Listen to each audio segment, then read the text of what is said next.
everyone, and welcome back to Wednesday here on the Pagan Perspective. I am your host, Eric, and this week we are talking about aliens.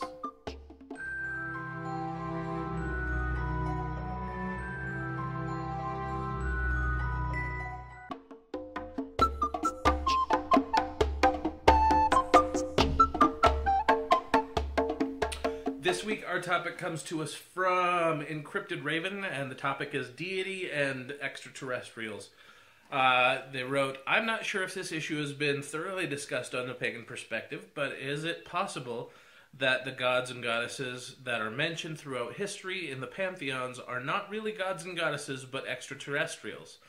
It seems that nearly every single pantheon has matching stories, but with slight variation, hence the idea that all the gods and goddesses were all in the same. Thanks for your time and blessed be. So, this being a really simple topic, it's probably going to be a really long video. We'll see. So, there are two main points that I want to address. And the first of which is it possible that the pagan gods and goddesses are, as opposed to gods and goddesses, they are aliens? They came down from outer space, and they had way better technology than we at the time did, and that's a thing. Totally possible. However, here are my reasons why I don't believe that is the case. One, I am not a firm believer that the gods and goddesses are physical beings in any way, shape, or form. I don't believe that, 6,000 plus years ago, these beings from outer space showed up and, flashes of light and whatever, showing up and then showing off all of their technology and the stuff that they can do that we can't, which makes us, totally bow down to them, which would be the case if that were the sort of thing that would happen. But here is my argument against that. Now, if those aliens came to Earth and saw that we were such a primitive race, why would they not hand us some of that technology so that we could use? We did not make leaps and bounds in technological progress 6,000 or 7,000 years ago. That didn't happen. Another argument against is, where did they go and why did they stay gone? Did they show up? And this is based on the theory that excuse me, based on the theory that aliens showed up, met us, looked around, and went, yeah, this place is totally lame, and let's get out of here. If that's the case, are there no resources on our planet that they wanted? Is there no circumstance at any given point in time that human beings would be interesting enough as sentient beings, because we have been sentient beings for a very long time, we just haven't been very good at keeping history for very long. So it's one of these things where our communication has come a long way, but our technology now has come a long way from what it used to be. But we don't see any evidence, any hard evidence that any of the gods left any sort of technology behind that we at this point would have been able to figure out. Now, I know they're making progress on the archaeological findings in Stonehenge with the new trench and the sound carrying qualities of Stonehenge and stuff like that. And that would be kind of an awesome explanation that Stonehenge was put together by aliens, because, yeah, I suppose that's feasible. But there's little evidence and even less, speculation as to why the aliens would come and put that in. So this does lend to the argument of, or the argument of all of the gods and goddesses from, more than a few thousand years ago. We're talking 6, 7, 8, 15,000 years ago. All of the gods and goddesses being really similar. But I think the reason for that is, one, people have been traveling for a very long time, since before we had, separate continental groupings, since before the only time you could get from the Americas to Eurasia was the ice bridge. People have been around a very, very long time. And those people have been intermixing and interbreeding and discussing topics for a very, very long time. I mean, 2,000 years ago, we had Christianity pop up, and that spread everywhere. And now there have been plenty of seemingly, as an outside perspective, seemingly insignificant schisms, and now you have Bible Baptists and Catholics, and I think there's even several different types of Catholic, because there's Greek Orthodox Catholics and Roman Catholics and Irish Catholics, and I'm sure there's more that I don't know of right off the top of my head. But those schisms changed individual tiny little things that they get to a point where they decide, no, this is not how it is, and they split off. Well, when they split off, they start doing their own thing, and they stop talking to each other. So you have a guy, and this is my really simple example. You have this guy who he was raised with his family, and his family believes that Odin is all powerful, and Thor is, Odin's son, and not in charge, but he's a good guy, and he's somebody who we should venerate, but he is not the guy. He is not the guy. The guy is Odin. Odin is in charge. He is the Allfather. He is the one that needs to be venerated the most.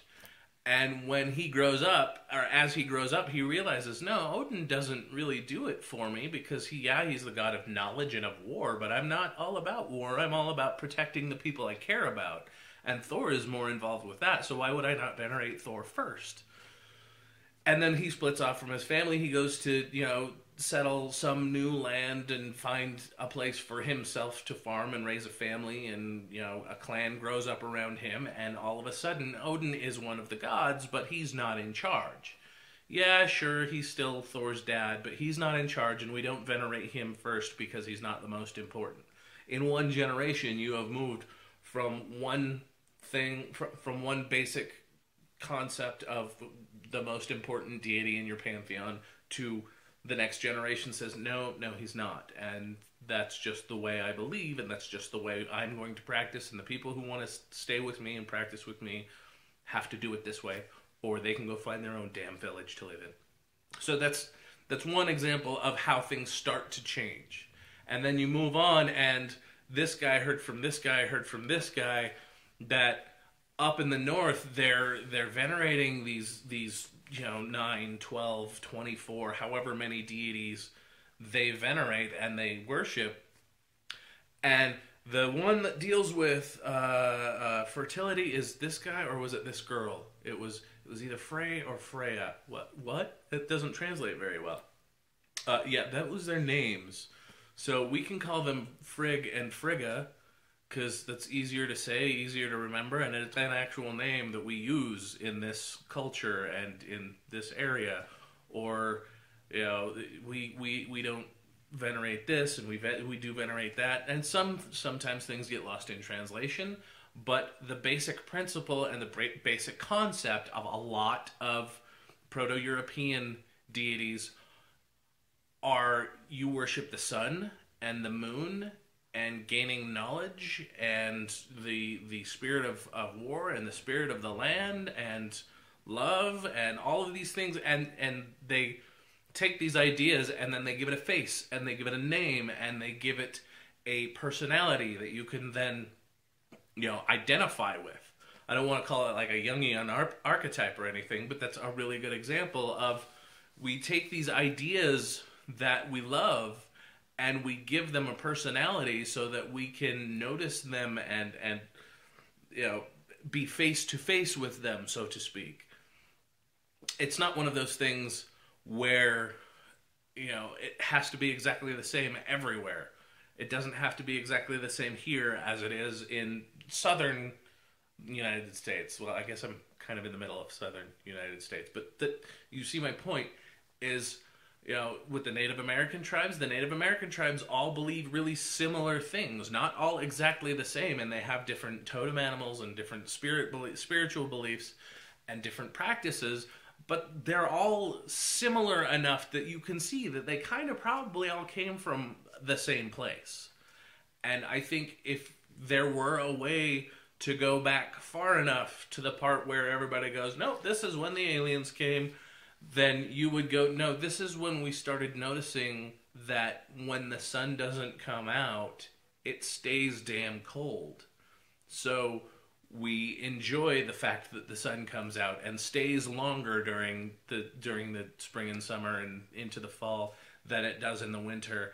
And that the moon has some sort of pull when the moon seems really close.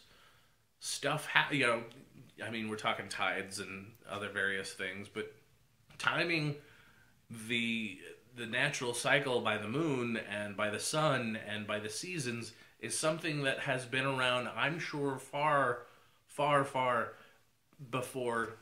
It's been around since long before we were sentient beings.